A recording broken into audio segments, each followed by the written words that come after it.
Gloria al Señor. Pues vamos a orar. Vamos a orar esta mañana. Vamos a poner el tiempo de enseñanza en las manos del Señor y nos ponemos de pie en señal de respeto a la palabra de nuestro Señor Jesucristo. Padre, estamos delante de ti en esta mañana y nos presentamos sabiendo que no somos dignos en nuestras propias fuerzas de hacerlo.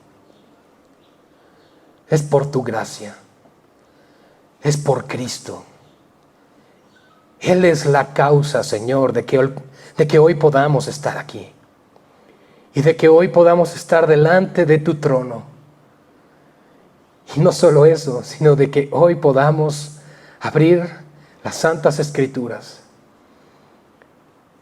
Señor, enséñanos a valorar y a apreciar la salvación que nos has dado. Enséñanos a nunca olvidar la cruz de Cristo, a nunca olvidar lo que tú has hecho por nosotros, a nunca olvidar el sacrificio de amor, de entrega que ofreciste, Señor, durante tu encarnación, para que entonces, Padre, vivamos por fe y no por vista. Vivamos en tu nombre, Señor, en tu nombre, para que vivamos conforme a tu voluntad y para tu gloria.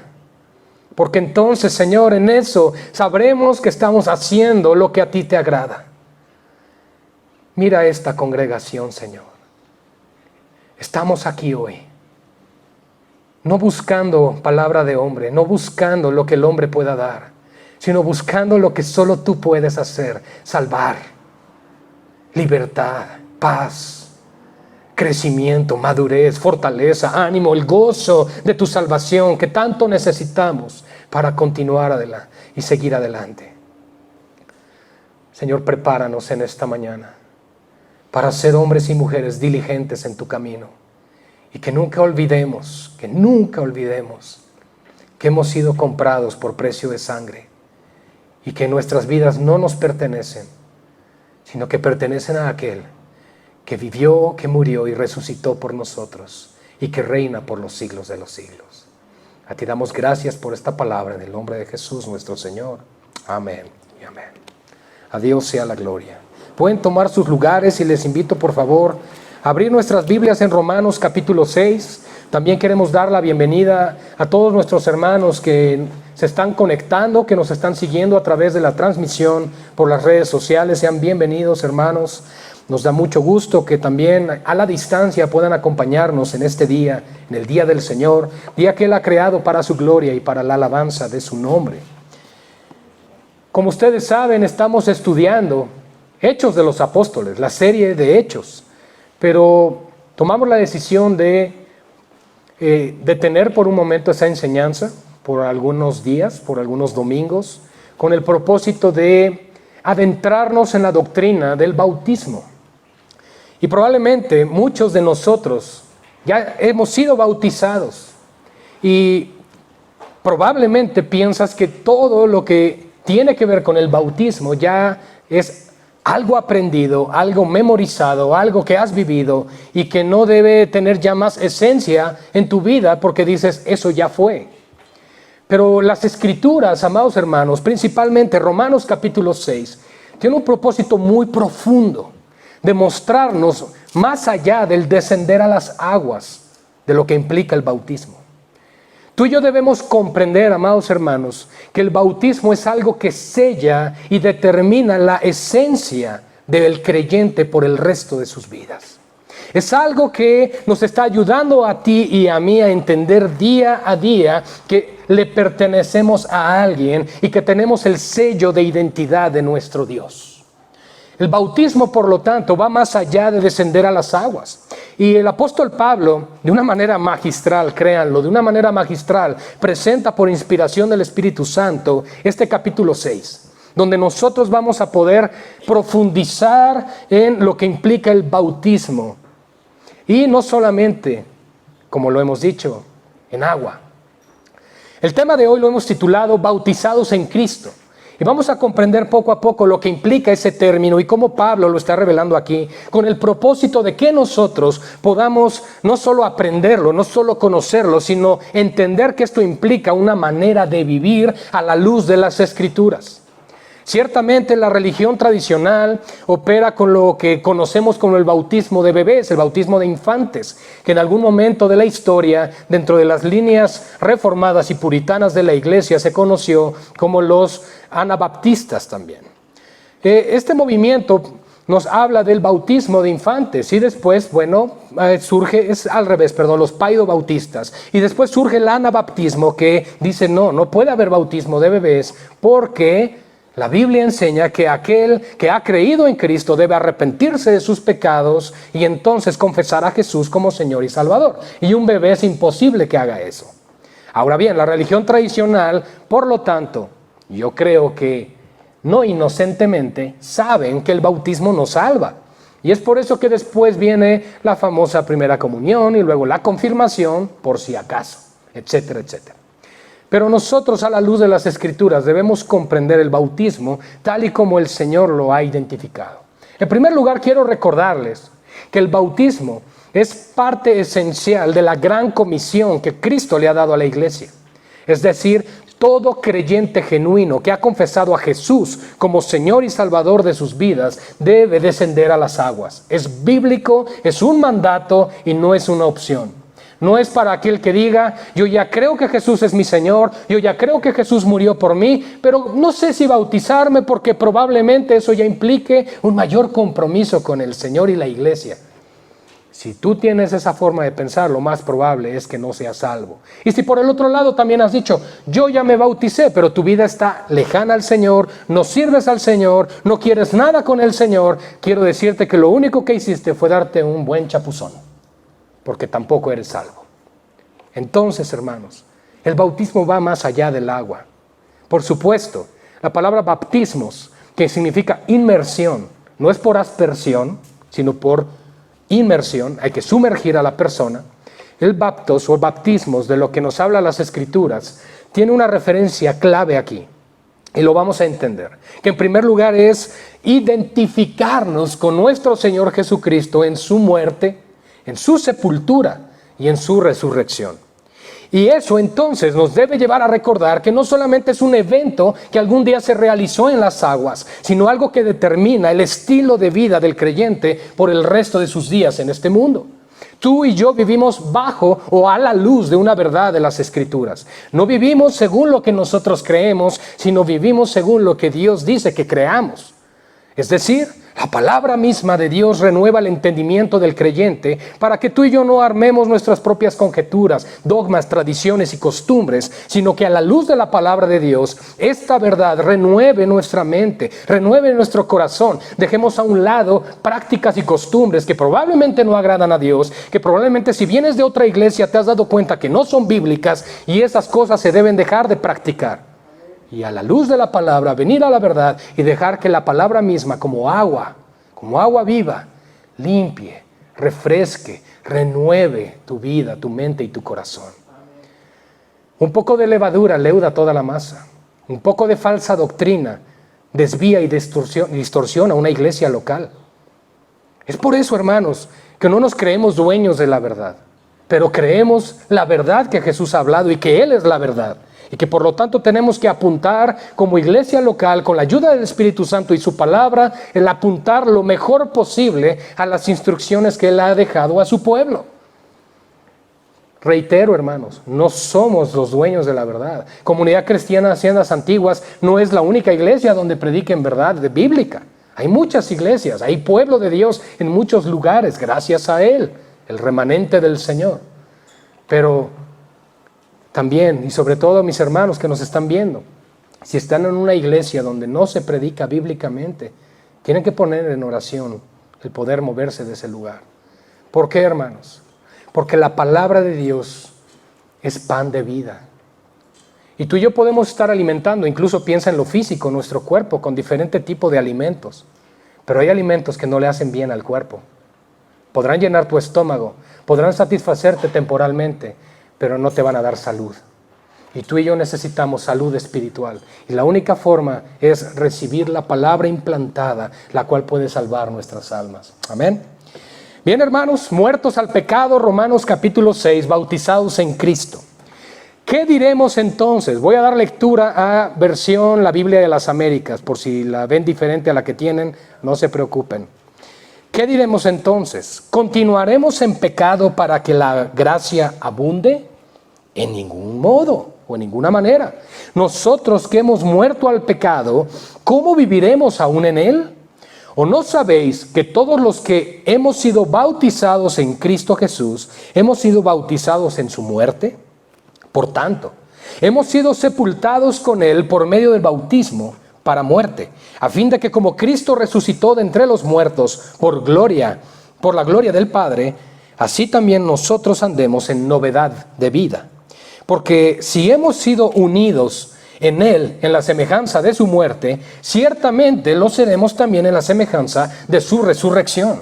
Sabiendo esto, que nuestro viejo hombre fue crucificado con él, para que nuestro cuerpo de pecado fuera destruido, a fin de que ya no seamos esclavos del pecado. Porque el que ha muerto ha sido libertado del pecado. Y si hemos muerto con Cristo, creemos que también viviremos con él, sabiendo que Cristo, habiendo resucitado de entre los muertos, no volverá a morir. Ya la muerte no tiene dominio sobre él. Porque en cuanto él murió, murió al pecado de una vez para siempre, pero en cuanto vive, vive para Dios.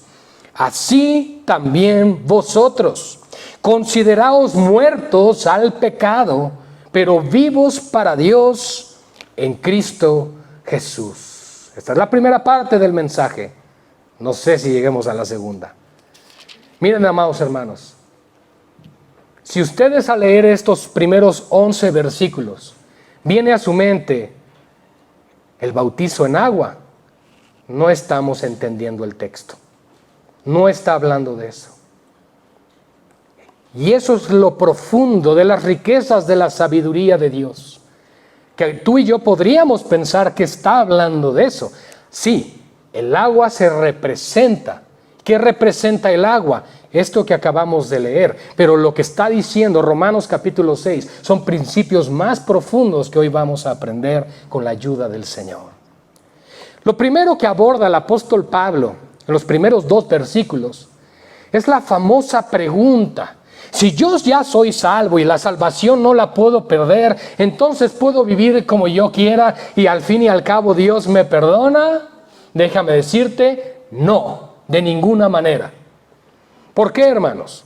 Nosotros creemos a la luz de las Escrituras que la salvación no se pierde. Porque en primer lugar no obtenemos la salvación por mérito propio. Es algo que soberanamente Dios da. Es una imputación, se le llama. Es decir, Dios coloca soberanamente la salvación sobre aquellos que Él ha ordenado para vida eterna. No depende de ti, no depende de mí. Romanos capítulo 9 nos habla de la soberanía de Dios, donde Él salva a quien Él quiere y que tiene misericordia de aquel que Él quiera tener misericordia. Esto probablemente trae un choque en nuestra mente, pero este es el punto, hermanos. La salvación es del Señor. Él la inicia, Él la mantiene, la preserva y Él la sostiene hasta el final. Ahora la pregunta es, ¿cómo debo vivir yo a la luz de esa verdad? A la luz de esa realidad. Claramente nos lo está diciendo en los primeros 2 versículos, hermanos. Y esto es algo importante para que tú y yo tampoco nos engañemos de pensar que somos algo y no serlo. No hay nada peor en este mundo que pensar ser cristiano y no serlo. Eso es lo peor, es el peor engaño y es el engaño que Satanás ha traído sobre muchos creyentes que piensan que por haber repetido una oración ya son salvos. Y el problema no es solamente de estas personas que creyeron eso, sino de pastores que enseñan eso, que a través de una oración la gente se va a salvar. Y eso no es bíblico, no está en las Escrituras, eso no es de Dios. ¿Cómo entonces la persona viene a Cristo? ¿Cómo es salva? ¿Cómo es regenerada y transformada? Bueno, implica la soberanía de Dios y un acto sobrenatural donde el Espíritu de Dios viene a la persona, le convence de pecado, de justicia y de juicio, y le guía por su benignidad, como lo enseña Romanos capítulo 3, al arrepentimiento. La iglesia está sentada, escucha el mensaje, alguien viene por primera vez, escucha el evangelio, y ahí en su lugar el Espíritu Santo hace la obra. No hay necesidad de pasar al frente. El Señor hace la obra donde Él quiere, con quien quiere y como quiere. ¿Pero qué utiliza? El evangelio. El evangelio tiene que ser predicado. Nosotros como siervos de Dios, ustedes y yo, tenemos que proclamar el evangelio bíblicamente, para que entonces el Espíritu Santo traiga la convicción. Si yo a una persona solo le digo, mira, ven a Jesús, tus problemas se van a acabar y todo va a ser hermoso el resto de tu vida, esa persona va a decir, quiero ese Jesús. Y cuando el Señor por su misericordia le da lo que está clamando y pidiendo, esas personas no las vuelves a ver. Porque no vinieron a Cristo por salvación, vinieron a Cristo solo por su bendición. Por eso, el apóstol Pablo le escribe a Timoteo diciendo, procura presentarte delante de Dios como obrero aprobado. ¿Y qué implica el ser aprobado, hermanos? Que vivamos a la luz de lo que Dios demanda y pide. Si Dios es Señor, a Él se le honra y a Él se le obedece y se vive de acuerdo a lo que Él dice. Y es entonces cuando comenzamos a caminar bajo la sombra del Omnipotente, cuando la protección del Señor está en tu vida, cuando el bien y la misericordia son tu retaguardia, etcétera, etcétera. ¿Por qué? Porque estás viviendo sometido al Señor. No podemos ser cristianos que vivamos lejos de la palabra. No podemos vivir lejos de la voluntad del Señor. No puedes vivir lejos de la obediencia a su palabra. No te engañes. Y es lo que Pablo quiere abordar aquí. Porque precisamente hay muchos creyentes que creen que porque ya son salvos pueden vivir como sean, porque el Dios de amor y misericordia que les presentaron alguna vez los va a salvar y los va a perdonar de todo.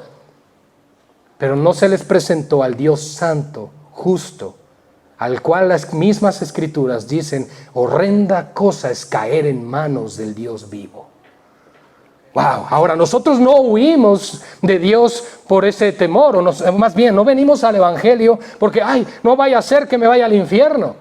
Hermanos, la realidad es que nosotros huimos del cielo como si fuera el infierno y vamos corriendo al infierno como si fuera el cielo. Esa es la realidad del pecado del hombre.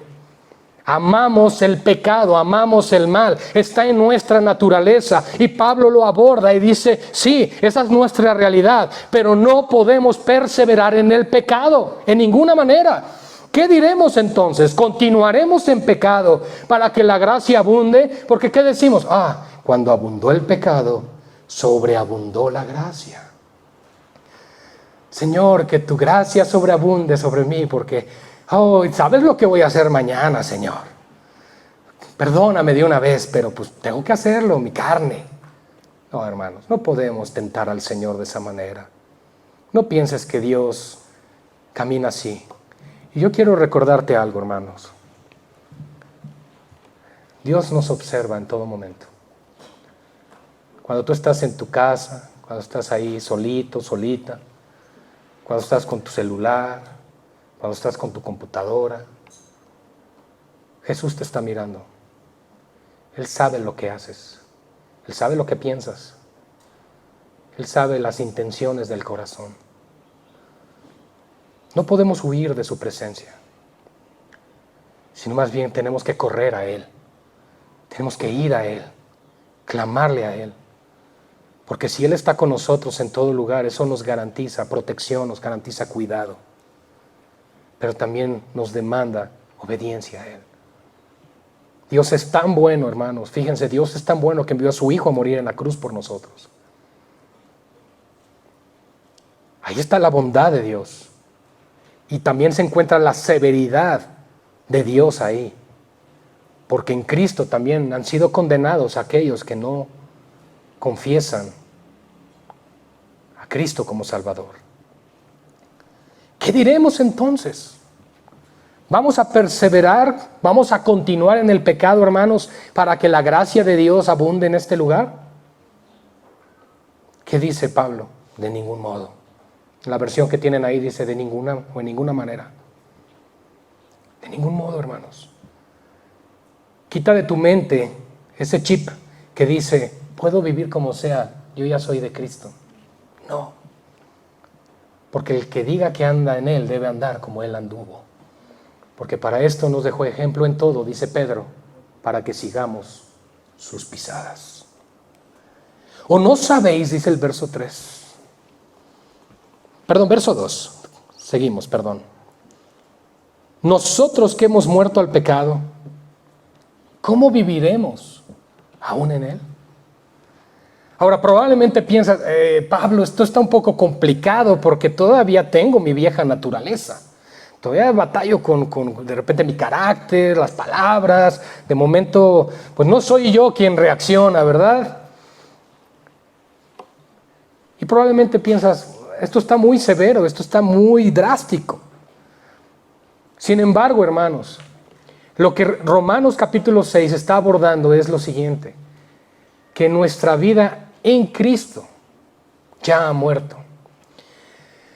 Gálatas 2:20 dice, con Cristo he sido crucificado y ya no vivo yo, mas Cristo vive en mí. Y lo que ahora vivo en la carne, lo vivo en la fe del Hijo de Dios, el cual me amó y se entregó a sí mismo por mí.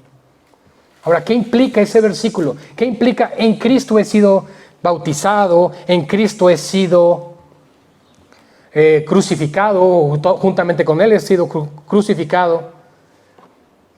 Cristo en la cruz nos representó a ti y a mí. Adán, nuestro primer padre, que se conoce como cabeza federativa o cabeza federal, Adán, ¿qué está enseñándonos la Escritura? Que en Adán todos pecamos y en Adán todos morimos. 1 Corintios 15:22. En Adán todos mueren, dice la Escritura. Nuestra primer cabeza que nos representa a todos, nos representa como cabeza de pecado. Y Cristo, segunda cabeza federal, representa a los salvos. Entonces yo quiero que entiendas lo que está diciendo aquí Romanos 6, que lo entendamos, que lo comprendamos juntos.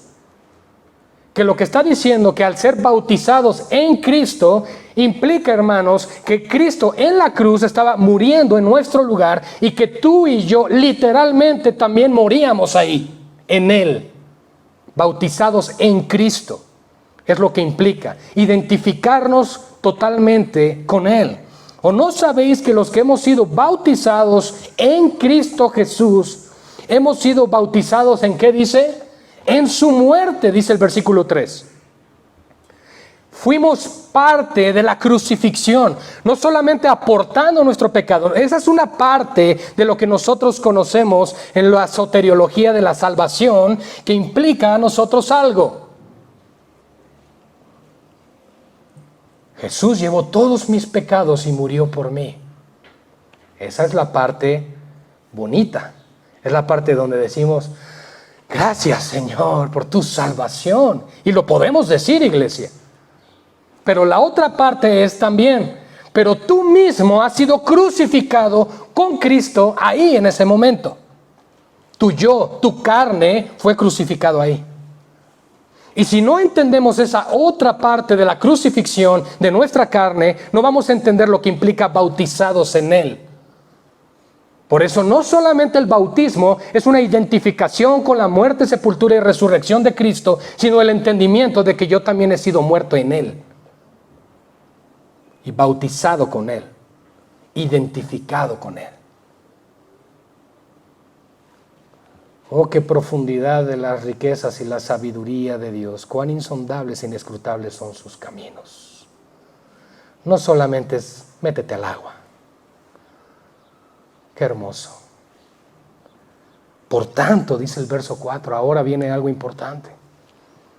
Hemos sido sepultados con Él por medio del bautismo para muerte. ¿Se va dando cuenta de lo que está abordando el apóstol Pablo aquí?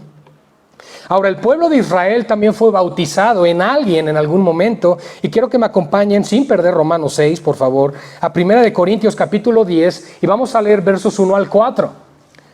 Hubo aquel pregonero en aquellos días enviado por el Señor para traer libertad al pueblo de Israel por aquella opresión y esclavitud que vivían en Egipto. Moisés, un tipo de Cristo. ¿Qué decimos con tipo? Que cumplió un ministerio o una función que apuntaban hacia lo perfecto que fue Cristo en su momento. Pero vea lo que dice Pablo aquí en primera carta a los Corintios capítulo 10, porque no quiero que ignoréis, es decir, es algo importante, no quiero que esto sea ignorado en la iglesia. Y hoy, iglesia, aquí nosotros tenemos que entenderlo también. No quiero que ignoréis, hermanos, que nuestros padres todos estuvieron bajo la nube y todos pasaron por el mar. Y en Moisés todos fueron bautizados en la nube y en el mar. Y todos comieron el mismo alimento espiritual. Y todos bebieron la misma bebida espiritual, porque bebían de la roca espiritual que les seguía. Y la roca es Cristo. Bueno. Todo el pueblo de Israel que salió de Egipto fue bautizado en Moisés. Y atravesaron las aguas. ¿Recuerdan que se abrió el Mar Rojo? Sí, ¿a poco estuvieron ahí? Bien, hermanos, se abrió el Mar Rojo. Pasa el pueblo de Israel por tierra seca. El Señor después devuelve las aguas y es destruido el ejército de Faraón. Pero aquí el apóstol Pablo, por inspiración del Espíritu Santo, nos está dando una explicación espiritual de un acontecimiento natural. Y esto implica entonces que el bautismo en agua no se debe ver solamente como un acto del agua, sino realmente lo espiritual, que es identificarnos con la muerte de Cristo, con su sepultura y con su resurrección, y además recordarnos que tú mismo has muerto al pecado. Órale. Esto, hermanos, a mí me confronta y me causa temor, porque implica cuál va a ser mi respuesta a la luz de este texto. ¿Cómo voy a vivir a partir de hoy a la luz de lo que he aprendido? Porque entonces no puedo seguir viviendo igual. No puedo ser tibio. No puedo ser de los que me congrego una vez al mes. No puedo ser de los que agarran su Biblia una vez a la semana. No puedo ser de los que no oran. Tengo que entender que hay un llamado en el Señor. Y el llamado es a identificarnos en Cristo en todo. Eso es bautizados en Cristo, hermanos. Eso es ser parte de Cristo. Eso es ser parte de quien es Él. Eso es ser el cuerpo de Cristo. Ahora, mis hermanos, no solamente esto, sino que además cuando Juan el Bautista le preguntan, ¿tú eres el Cristo o un profeta o qué onda contigo? Él dice, no soy el Cristo, sino que viene tras mí alguien de quien no soy digno de desatar ni siquiera la correa de sus zapatos. Y Él los bautizará en Espíritu Santo y en fuego. ¡Ah, qué palabra! En fuego. ¿Saben? La fe es preciosa cuando ha sido probada. Y cuando todo creyente no tiene fe, sino que duda y está sometido al miedo y al temor de estas cosas, incluso que están pasando en el mundo, no ha entendido el fuego de la prueba. Dios está probando la fe de su iglesia. ¿Dónde está la iglesia hoy? Muchos, escondidos, con miedo, con temor a un bicho, a un virus. Pero eso va más allá. Hay más amor por ellos mismos que por Cristo. Eso implica muchas cosas que está dando evidencia de cuál es nuestro verdadero compromiso con el Señor y con su iglesia. Y que en realidad nuestro temor no se le debe a Él, sino a la muerte. Me da miedo morirme. Es que me da miedo. ¿Qué tal si me muero? Sé que suena así como, pastor, entonces somos suicidas, somos como los kamikazes japoneses. No, hermanos, no. Pero de entrada nuestra vida ya no nos pertenece. Y tenemos una comisión en este mundo. Y la gran comisión no tiene cláusulas como, bueno, a menos que haya una pandemia o a menos que haya una guerra. Hermanos, se los he dicho, la iglesia del primer siglo, salir a la calle y predicar de Cristo, tenían hasta un 80% de probabilidad de que murieran. Y ahorita no hay ni el punto, no sé qué % de que mueras de esta cosa. ¿Se dan cuenta, hermanos? La vida y la muerte están en Cristo. Cristo arrebató las llaves del Hades, de la muerte, a Satanás, porque él tenía el imperio de la muerte. ¿Y por qué tenía el imperio de la muerte? Porque hasta que vino Cristo hubo un cambio de pacto. Antes todos bajo la ley. Y la letra mata, mas el Espíritu vivifica. Y no lo malinterpretemos eso. No dice que no estudies para que no te mate el cerebro tanta lectura, no. La letra mata es el pacto de la ley, las tablas. Y el Espíritu vivifica es el nuevo pacto en Cristo Jesús, el pacto de la gracia, ¿ok? Pero también cuidado porque el conocimiento envanece. Tenemos que tener equilibrio. Si tienes conocimiento, somete ese conocimiento a la Escritura, a Cristo y en oración, para que entonces el Señor te use y Él sea glorificado. Así que, hermanos, por cuanto hemos sido sepultados con Él por medio del bautismo para muerte, a fin de que como Cristo, fíjense, hay un propósito, a fin de que como Cristo, a fin de que entonces nosotros sigamos a Cristo en su muerte, en su sepultura y en su resurrección. Eso implica que la vida del cristiano es una vida de pruebas constante, una vida, hermanos, donde hay valles, donde hay picos, va a haber un sub y baja en nuestras vidas. Siempre van a existir pruebas, retos, desafíos que tenemos que enfrentar. Y Dios cada una de esas cosas las permite para nuestro bien, para que la fe en Él crezca. No es la fe en tu pastor, no es la fe en tus obras, es la fe en Cristo. Es la fe en la palabra de Dios y en sus promesas lo que nos va a sostener siempre. Porque la palabra de Dios permanece para siempre. La palabra de Dios es fiel. La palabra de Dios es veraz, es segura. La palabra de Dios es vida. La palabra de Dios es el alimento que Jesús le dijo a Satanás que es de lo que debe vivir el hombre realmente. Nosotros necesitamos probablemente 3 comidas al día, pero si tú no te alimentas de la palabra de Dios, tu alma morirá eternamente. Tu cuerpo algún día va a morir. ¿Y saben por qué le dijo Pablo a Timoteo, el ejercicio físico de poco aprovecha? Pero más bien ejercítate en la piedad. Porque muchas personas están tan afanadas en el cuidado del físico que no procuran el cuidado del espíritu. Hay que cuidarse, hay que comer bien. Si puedes, camina algo y todo. Eso es consejo para mí también. Hay que ejercitar, hay que cuidarse, sí. Pero si eso está por encima del cuidado de tu alma, oh hermano, hermana mía, hay mucha vanidad en tu corazón y poco entendimiento del Evangelio. Tenemos que crecer en la piedad, ejercitarnos en la palabra, en el Espíritu. Porque es ahí entonces, escuchen bien, es ahí entonces cuando probablemente algún hermano o alguna hermana que tenga mucha condición física en lo natural y un muy buen físico, pero si no tiene fe, cuando vienen las pruebas, de nada sirvió esas horas en el gimnasio. Pero aquellos que pagan el precio de oración, de estudio, de búsqueda del Señor y servirle a Él, cuando vienen las pruebas, están sobre la roca.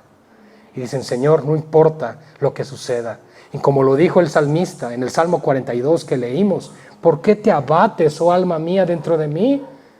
¿Por qué? ¿Por qué estás así? Porque la carne de repente tiembla, vienen dudas, viene temor. ¿Qué va a pasar? ¿Qué va a suceder? Y tú mismo, con el espíritu de dominio propio que el Señor te ha dado y con la palabra que Él ha puesto en tu mente y en tu corazón, debes de decir algo. Mi Dios reina, mi Dios gobierna, Él cuida de mí y nada me va a suceder. Y si sucede, Él está en control y Él sabe por qué. Y hasta el último instante entonces podemos decir como el salmista, aún he de alabarle, aún he de alabarle al Señor. Entonces, hermanos, hemos sido sepultados con Él. Fíjense, no es una ilustración, no, el verbo que está aquí no implica una especie de, es como un poema. Oh, aquel Jesús que murió, mi alma con Él. No, hermanos, está hablando de principios reales donde dice, tú has sido sepultado con Él. Tú que te dices cristiano, nacido de nuevo, que le das la gloria al Señor, que quieres caminar con Él, que ruegas al Señor que el día que mueras, que te alcance la muerte, porque todos aquí vamos a morir, que ese día puedas decir, Gracias a Dios que mi vida está en Cristo. Bueno, tú que dices eso, quiero decirte algo. Él dice, tu vida tiene que estar sepultada con Él. Eso entonces nos ayuda a comprender palabras como, ahora ya no vivo yo, mas Cristo vive en mí. Ya lo voy entendiendo. Yo pensé que era como una frase motivacional, ¿no? Implica una realidad más profunda que tenemos que entender como iglesia.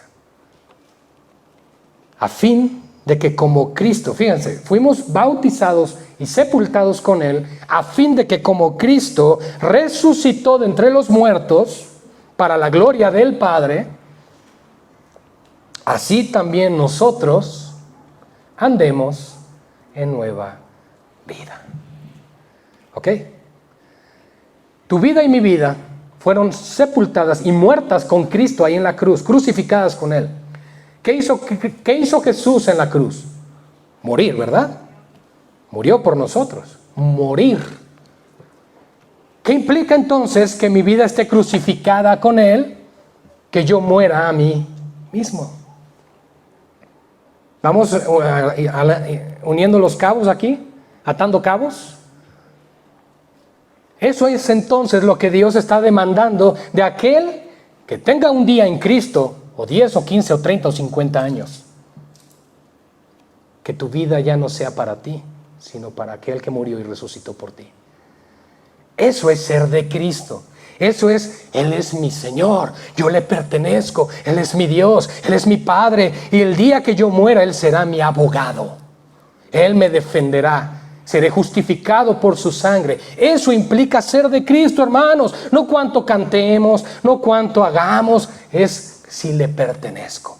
Por eso lo que nos está hablando aquí Pablo es sumamente importante, porque es un principio de identificarse con Él. Y lo primero que aborda aquí el apóstol Pablo es algo que conocemos en teología como antinomianismo, que implica la salvación por pura gracia pero sin ley. Antinomos significa contra la ley. Son dos palabras griegas, anti y nomos, en contra de la ley. Es lo contrario al legalista.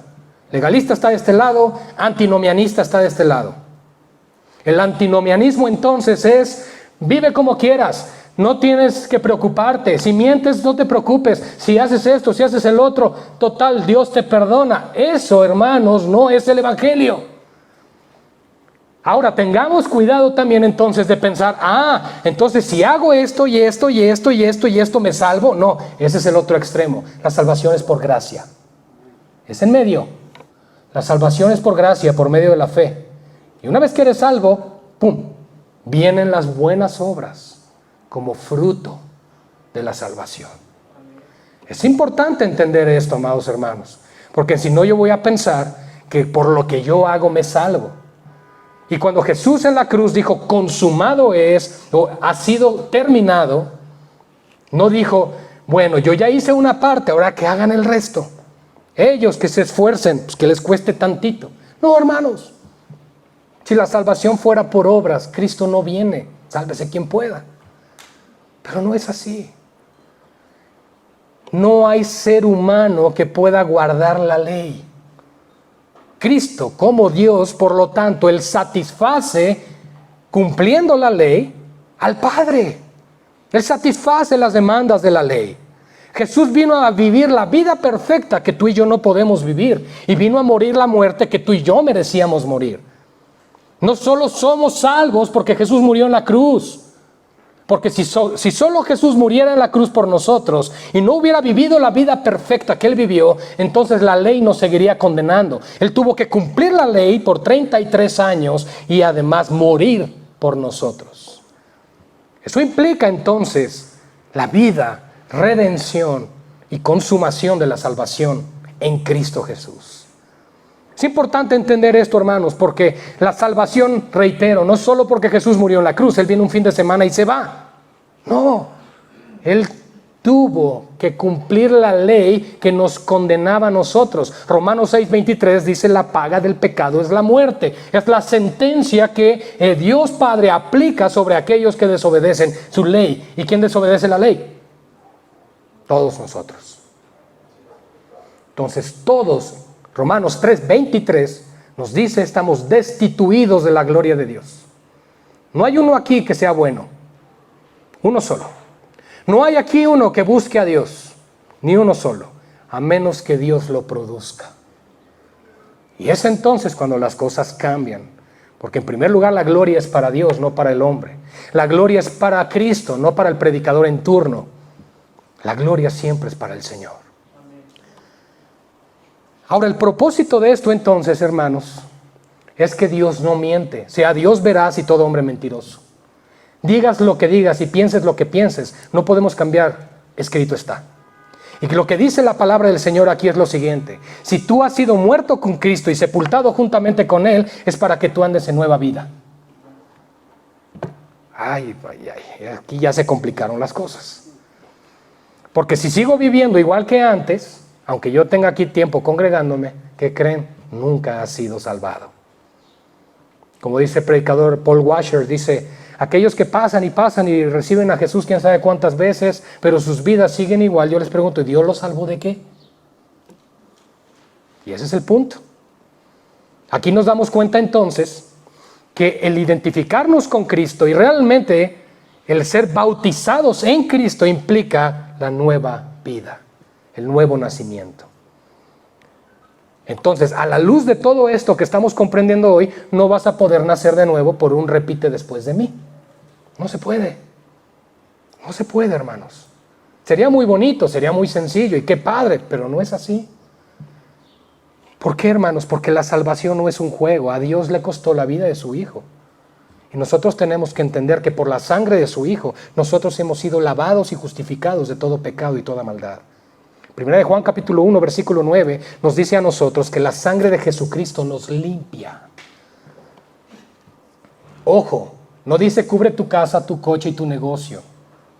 La sangre de Cristo te limpia. ¿Qué es lo que hace la sangre? Limpiarnos. Nos cubre de manera individual y nos cubre Él a nosotros, ¿ok? Ningún pastor, ningún padre de familia y ningún creyente puede andar diciendo, yo te cubro. Ni siquiera puede decir, yo me cubro con la sangre de Cristo. Es una práctica de chamanes. La Biblia enseña que el Cordero de Dios, que fue ofrecido como sacrificio expiatorio por nuestros pecados, derramó su sangre en la cruz, para que esa sangre, así como el antiguo pacto, rociaba al pueblo y Dios por un año cubría el pecado de Israel, ahora nos dice que el Cordero de Dios se ha ofrecido una sola vez para siempre, haciendo perfectos a los santificados.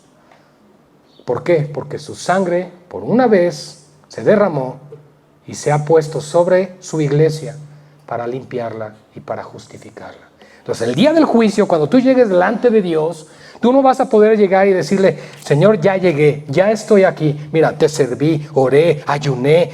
No, Él lo que va a ver es si la sangre de su Hijo te cubre o no. Nada más. Nada más. ¿Y todo lo demás entonces de qué sirve, pastor? Pues ya ni vengo. No. Y no solo voy a hablar de las recompensas, sino que voy a hablar de que Dios no quiere perezosos. Dios dice en su palabra, hermanos, que Él es un Dios de orden y que Él produce en su iglesia así el querer como el hacer. Y entonces Él nos lleva a orar. ¿Y cómo oro? ¿Cómo me presento ante Dios en oración? Pues sin afán, sin ansiedad, sino exponiendo toda petición y todo ruego. ¿Cómo? Con acción de gracias, sabiendo que Él va a responder. Y si sabemos que Él tiene nuestras peticiones, sabemos que Él nos oye, etcétera, etcétera, hermanos.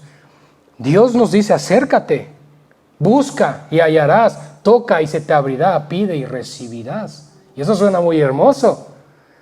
Y lo podríamos llevar a un falso evangelio y decir, mira, Él dice, pide y se te dará, toca y se te abrirá, y pide lo que quieras y lo recibirás. Visualiza tu nuevo carro. Pero antes de eso, pacta. Trae tu dinero al alfolí. No, pues suena muy bíblico y bonito. Trae tu dinero y según el tamaño de tu ofrenda es tu amor por Él. Hermanos, sé que suena a broma y suena a risa, pero hay muchos hermanos que están esclavos en iglesias así. Que esas iglesias no son iglesias de Cristo, son sinagogas de Satanás. Pero entonces, hermanos, tenemos nosotros que huir. Novedad de vida. La Biblia me dice, huye de la fornicación. Adulterios, desviaciones sexuales, divorcios y nuevos matrimonios dentro de la iglesia. Hablando entre creyentes. Todas esas cosas, hermanos. Todas esas cosas. Quiero aclarar, cada situación es particular e individual y en cada caso se debe analizar. Pero genéricamente, todo eso, hermanos, son cosas que como conviene a santos, dice Pablo, ya ni se deberían mencionar dentro de la iglesia. Tenemos una juventud con serios problemas en la pornografía. Y tenemos unos padres que no hacen nada. Tenemos una juventud que está siendo instruida por las tablets y los celulares y que tienen internet abierto y los papás no saben ni lo que están haciendo los hijos. Ay, yo les reviso sus cosas. Sí. No sabes lo que ellos en tecnología pueden hacer. Nos rebasan y mucho. No seamos ingenuos, iglesia. Guiemos a nuestros hijos a la santidad y en el temor del Señor. Seamos sabios. No des cosas a tus hijos que los puedan perder.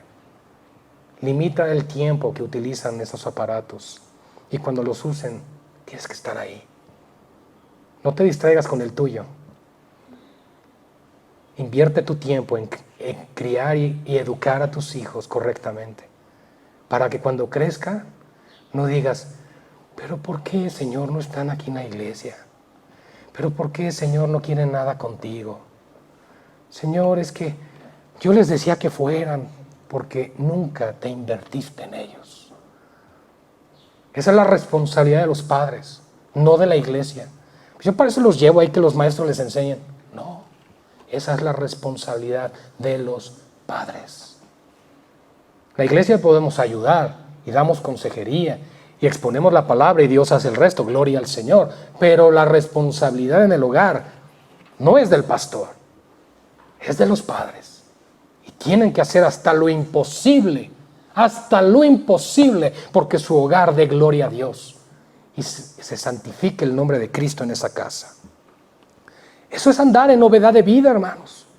Una vida que da frutos de alabanza, de adoración, que entonan cánticos al Señor, que proclaman sus verdades, sus virtudes, quién es Él, sus maravillas, su grandeza, su obra incluso en tu propia vida. Recordando, claro, tu testimonio no es el evangelio, pero sirve, es útil. El Señor me transformó, yo era de esta forma, ahora soy así, gloria al Señor, pero quiero decirte cómo lo hizo. Y apuntas al evangelio, la gloria es para Él, no tuya, recuérdalo. Pero es importante, hermanos, importante que entendamos lo que implica el ser bautizados en Cristo.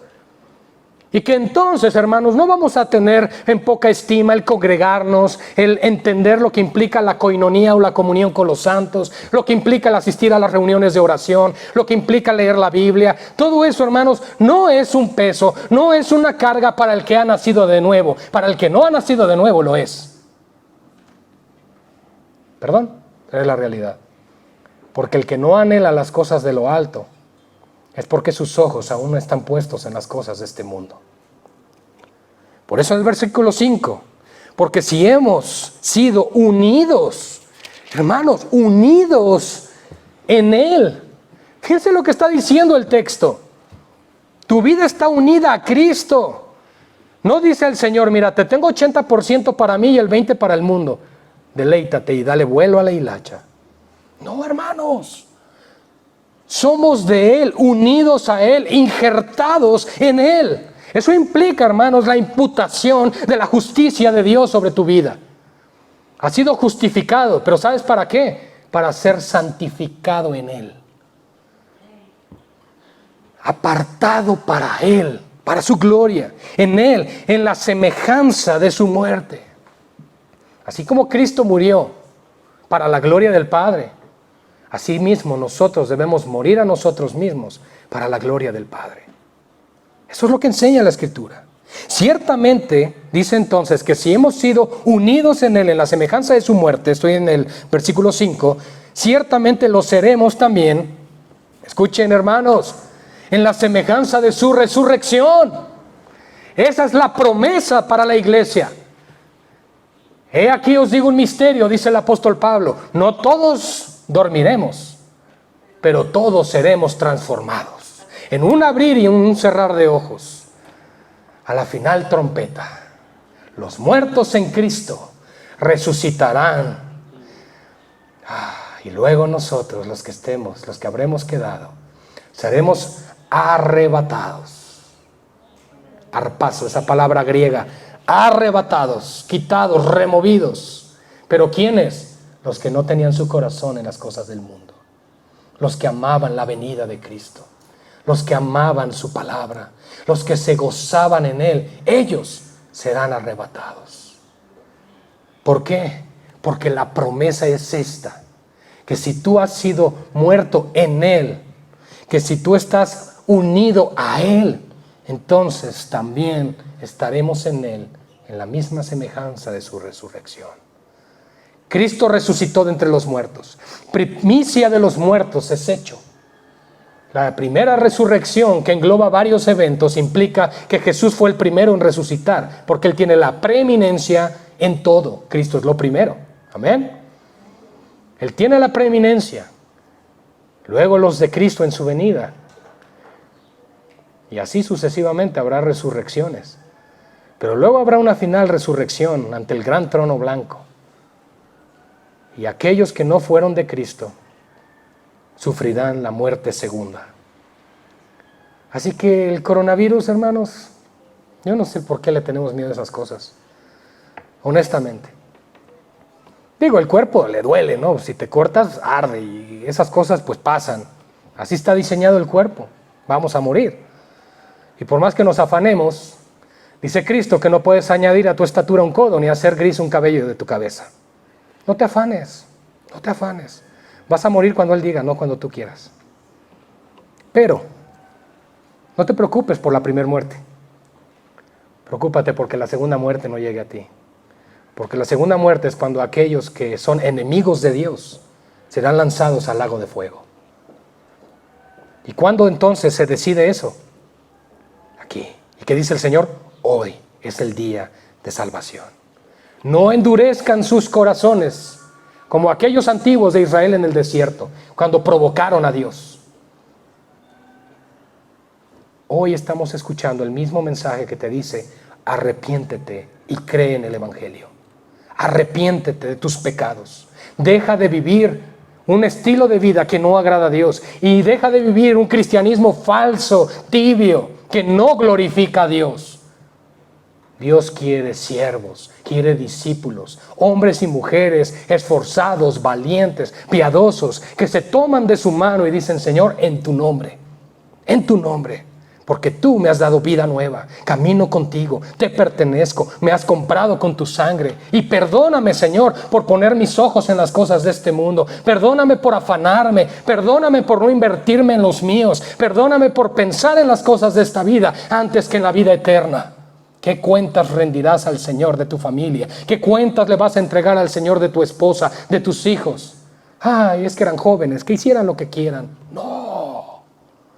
Dios te va a decir, no te di hijos para eso.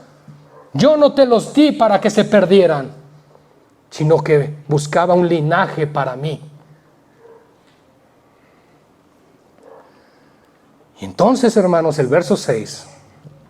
Son hermosas estas enseñanzas, hermanos, porque nos ayudan a comprender la profundidad del amor de Cristo, su gran bondad, su gran amor para con nosotros. Sabiendo esto, verso 6. Ahora, si Pablo nos está diciendo, sabiendo esto, yo creo que implica que es algo que él quiere que la iglesia conozca y no ignore. Sabiendo esto, ¿qué cosa? Que nuestro viejo hombre, a la luz de todo lo que hemos venido diciendo, fue crucificado. ¿Con quién? Con Cristo. Entonces no solo Jesús murió por mí en la cruz, sino que mi carne, murió ahí. Exacto, pastor.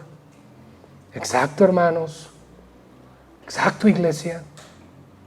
Eso es lo que implica la famosa frase, Jesús murió por mí. Esto es lo que implica. Y entonces sabemos esto para que nuestro cuerpo de pecado fuera, ¿qué, hermanos? Dice, destruido. Destruido. Ahora dice Pablo, si yo vuelvo a edificar lo que ya había sido destruido, transgresor me hago. Cristo ya me limpió, Cristo ya me salvó, ando en nueva vida, le sirvo al Señor, gloria al Señor. Y después, ay, no me saludaron en la iglesia, o ay, no quieren que yo sirva, o ay, o no sé qué, ay, no sé cuál, ay, me alejo del Señor. En primer lugar, ¿Cristo qué culpa tiene? Nunca dejes de asistir a una iglesia, a menos que tengas motivos bíblicos para hacerlo. Pero por emociones, no lo hagas. Porque es probable que Dios quiera tratar contigo ahí. Y precisamente en las emociones. Porque a veces el orgullo nos gobierna. Y todos están mal y yo bien. Y es entonces cuando empieza esa lucha y el Espíritu Santo te dice, tú fuiste crucificado juntamente con el Hijo. Y por lo tanto tengo que disciplinarte, tengo que corregirte, tengo que instruirte y tengo que limpiarte para presentarte como desposada algún día a Cristo. Porque Dios nos va a presentar a su Hijo, o delante de su Hijo, como una novia ataviada, limpia, dispuesta. ¿Verdad? Y esa obra la hace el Espíritu Santo, hermanos. No lo subestimemos. Para que nuestro cuerpo de pecado fuera destruido, a fin... hay un propósito entonces, de que ya no seamos, escuchen hermanos, ¿lo podemos leer juntos? Que ya no seamos esclavos del pecado. Es que yo no puedo dejar esto, es que yo no puedo abandonar lo otro, es que quisiera, pero no puedo. Es que no hemos comprendido esto. El poder del Señor y el poder de su resurrección. Porque cuando nos dice aquí que seremos juntamente semejantes a Él en la resurrección, implica entonces que los procesos anteriores ya han sido hechos en aquel que ha nacido de nuevo. Es decir, ya moriste a ti mismo, ya fuiste sepultado y ahora solo esperas ¿qué? La resurrección en semejanza con Él. Eso es caminar en nueva vida.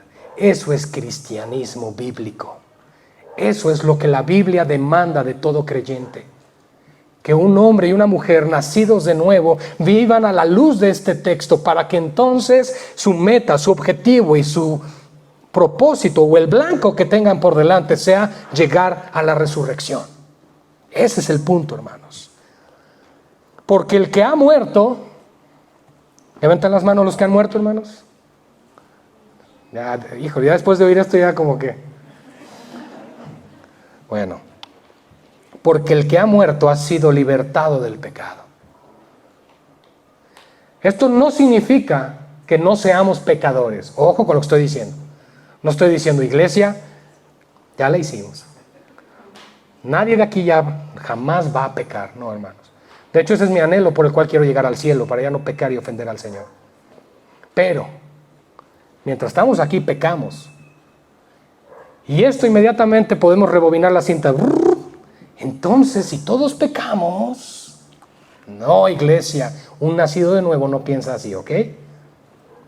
Porque si pecas te duele. Te duele tu corazón haber ofendido al Señor. Esa mentirita, que si eventualmente la dices, puedes cauterizar tu conciencia, cuidado.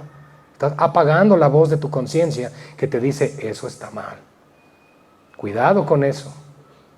Porque una mentira o un pecado, por muy pequeño que sea, se puede convertir como una bola de nieve en bajada. A ese punto te puede destruir. Pero implica entonces que aquel que ha nacido de nuevo, cuando peca, inmediatamente le pide perdón al Señor. Se arrepiente. Perdóname, Señor. Perdóname por haber hecho eso que tu palabra dice que no haga. Perdóname por haberte ofendido. Perdóname por haber tomado decisiones que no giraban en torno a tu gloria y tu evangelio y tu palabra. Perdóname por mezclarme con el mundo. Perdóname, Señor, por no hacer caso de tu palabra. Porque eventualmente, si tú y yo no obedecemos la palabra del Señor, a Dios le dolerá, pero vendrán los tratos. Y esos tratos suelen ser muy dolorosos, porque fuimos desobedientes. ¿Dios se complace en eso? No. Yo creo que ninguno de ustedes como padres se complace al disciplinar a sus hijos, pero saben que es por su bien. Porque el que ha muerto, verso 7, ha sido libertado del pecado. Esa es la libertad con la cual Cristo nos ha hecho libres. Pero no usemos la libertad como ocasión para la carne. Libertinaje. Cuidado, iglesia. Sabiendo entonces, aquí nuevamente, verso 8, y si hemos muerto con Cristo, creemos, aquí está nuestra creencia, nuestra fe, nuestra convicción, creemos que también viviremos con Él. Fíjense, hermanos, porque la vida cristiana no es una vida de emoción, ni siquiera es una vida así como de, pues como que yo creo que a lo mejor y sí, a lo mejor no. Se vive por convicciones de la palabra y estas convicciones modifican tu manera de vivir. Tu estilo de vida tiene que ser visto a la luz del espejo de la palabra de Dios y cada vez hechos conformes más a la imagen de Cristo. Tú debes anhelar ser más como Cristo. Si eres joven o jovencita, tú tienes que anhelar ser más como Cristo, no más como la estrella cantante fulana de tal, o como el cantante tal, o como aquel artista, o como el artista cristiano, no sé por qué les llaman así, etcétera, etcétera. No, hermanos, tu anhelo, jóvenes, niños, adultos, tiene que ser querer ser más como Jesús. Ese es el anhelo. Y si estás soltero o estás soltera, tu anhelo debe de ser que tu compañero o tu compañera sea como Jesús. También. Porque en cuanto Él murió, 9. Sabiendo que Cristo, habiendo resucitado de entre los muertos, ¿sabemos eso? Ok, entonces no somos ignorantes a esto. Sabiendo que Cristo, habiendo resucitado entre los muertos, Él no volverá a morir. El libro de Hebreos dice que Jesús aparecerá por segunda vez, pero ya no a morir por nosotros, sino por los que le esperan. Amén. Sabiendo que Cristo, habiendo resucitado entre los muertos, no vuelve a morir, ya la muerte no tiene dominio sobre Él. Cristo es vencedor. Y los que estamos en Cristo somos más que vencedores por medio de aquel que nos llamó. Ojo, si somos vencedores es porque Cristo ha vencido. Y por eso es que podemos ser llamados vencedores. Y por eso es que podemos vencer la tentación. Aun cuando somos seducidos y atraídos de nuestra propia concupiscencia, podemos decir no. Recuerden, el cristiano no dice no lo pude evitar, dice no quise evitarlo. Porque el cristiano tiene espíritu de dominio propio que Dios le ha dado y que le dice, no, eso que estás haciendo está mal, no caigas en esas seducciones, no pongas tus ojos en una mujer ajena, no pongas tus ojos en un varón ajeno, etcétera, etcétera, etcétera. El Espíritu Santo está ahí y el espíritu de dominio propio te dice, no lo hagas. Pero tu debilidad te inclina a, pero sí quiero. Y empieza esa lucha. ¿Y cómo se gana esa batalla, hermanos? ¿Encerrándose en un monasterio? No. Porque aunque te encierres ahí, el pecado va a estar a tu lado. ¿Cómo? Sometiéndote a Dios, resistiendo al diablo, y Él huirá de ti. Evita las tentaciones, evita amistades que no convengan. Evita, si tu problema es lo que ves en el celular, no lo tengas. Es mejor que te saques un ojo a que completo te pierdas en el infierno. Y Jesús no lo dijo como algo poético. Lo dijo real. Es mejor, si tus ojos te hacen caer, mejor quítatelos. Pero estamos bajo la gracia, Jesús. Hay un fuerte dilema con eso, porque es Jesús el que lo dijo. Entonces, hermanos, el Evangelio no es solamente las buenas noticias de salvación, sino las malas noticias de que todos hemos pecado contra Dios y que la única manera de volver a Él es por medio de Cristo. Porque en cuanto Él murió, estamos terminando, murió al pecado de una vez para siempre. Pero en cuanto vive, vive para Dios. ¿Y por qué dice eso de Cristo? ¿Porque Él era pecador? No, porque Él portaba nuestro pecado. Y esa es la razón, por si no lo sabían, del por qué Cristo pudo resucitar de entre los muertos. Porque Él llevaba nuestros pecados, llevaba nuestra culpa, pero Él no era pecador y Él no era culpable. Por eso es que la muerte no lo pudo retener. Y el Espíritu que vivificó a Cristo, resucitándole de entre los muertos, que resucita a Cristo entre los muertos, también vivificará nuestros cuerpos mortales. Y déjenme decirles algo. Ese texto no quiere decir, entonces nunca me voy a enfermar, nunca me va a doler. No, hermanos, vivificará tu cuerpo mortal para que aún en tu carne puedas dar gloria a Dios a la luz de estos pasajes. Porque el resto de vida que tenemos por delante lo debemos vivir para aquel que murió por nosotros. Porque en cuanto Él murió, murió el pecado de una vez para siempre, pero en cuanto vive, vive para Dios. Y el verso 11 con el cual cerramos, así también vosotros. Es la conclusión del apóstol Pablo a lo que vimos desde el versículo 1 en esta mañana. Pablo nos está diciendo, así que a la luz de todo lo que hemos comprendido el día de hoy, es que nosotros nos debemos considerar muertos al pecado, pero vivos para Dios en Cristo Jesús. A Él sea la gloria. Oremos, iglesia. Padre, te damos gracias en esta mañana. Padre, tu palabra siempre confronta nuestra vida, confronta nuestro ser. Realmente, Señor, nos lleva a entender cuán lejos estamos de llegar a lo que tú pides de nosotros. Pero también sabemos que no lo haremos en nuestras propias fuerzas. Necesitamos de ti, Señor. Visita tu iglesia esta mañana. Visita a mis hermanos, mi propia vida. Reconocemos, Padre, a la luz de este texto, que hemos pecado, que hemos probablemente, Señor, llevado vidas tibias, vidas sin compromiso, vidas a la ligera, que hemos pensado, Señor, que con venir un día del domingo, un par de horas, con eso se satisface tu necesidad, como si tú necesitaras de nosotros. Oh, Señor, cuán importante es conocer el Evangelio, conocer al Dios de la Biblia, porque esto nos llevará realmente a tener un temor reverente. El temor de Dios debe estar en nuestro corazón. Oh, Señor, porque tú dices, por haber faltado mi temor en ti, yo te mostraré cuán dura cosa es eso, el apartarte de tu Dios. Perdónanos, Señor. Sabemos que tú lo has dado todo para que nosotros seamos uno en ti. Tú lo has dado todo, Padre. Y nosotros hemos sido infieles, inconstantes. No nos hemos comprometido realmente. Incluso, Padre, le hemos dado más honra y respeto a una enfermedad que a ti. Si huyéramos del coronavirus, si huyéramos del pecado, como del coronavirus, Señor, oh, nuestras vidas serían como lo que hoy hemos leído.